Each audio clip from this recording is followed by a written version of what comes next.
Mungu ni wa neema, Mungu ni wa upendo, Mungu ni wa huruma. Kwa hiyo atatuelewa tu, atatusamehe tu, hawezi kutuhukumu kwa sababu yeye ni wa neema, na neema ndo ambayo inayotusaidia, sio matendo yetu. Kwa hiyo usijisifu wala usiniambie mimi niokoke kwa sababu tunaokolewa kwa neema ya Mungu.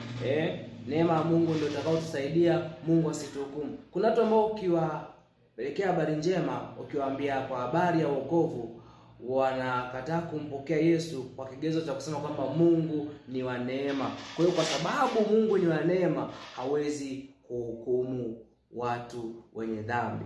Mtu wa Mungu, ni kweli kabisa kwamba Mungu ni wa neema, lakini tuende kwenye Biblia, matumizi ya hiyo neema ya Mungu ni yapi? Kwa sababu kama umejua kitu lakini hujui jinsi ya kukitumia, unaweza kujikuta kwamba unakitumia vibaya. Kwa unaweza kujikuta kwamba unaitumia neema ya Mungu katika namna ambayo sio sahihi na ukaenda kuhukumiwa. Mtu wa Mungu, naomba nisikilize vizuri. Ukisoma katika kitabu cha Tito ile sura ya 2 kuanzia mstari wa 11, Biblia inasema wazi, maana neema ya Mungu iwaokoao wanadamu wote imefunuliwa, nayo yatufundisha kukataa ubaya na tamaa za kidunia, tupate kuishi kwa kiasi na haki na utauwa katika ulimwengu huu wa sasa. Kwa hiyo unaona kwamba kumbe neema ya Mungu inatufundisha kukataa ubaya. Bwana Yesu asifiwe sana. Imefunuliwa kwa wanadamu wote, ikiwa inatufundisha nini? Ikiwa inatukataza kufanya mambo mabaya, ikiwa inatufundisha kukataa tamaa za kidunia, ikiwa inatufundisha tuishi katika mpango na makusudi ya Mungu, maisha ya utauwa katika huu ulimwengu. Kwa sababu gani? Ukiishi kinyume na maisha ya utakatifu, maisha ya utauwa, utahukumiwa. Bwana Yesu asifiwe.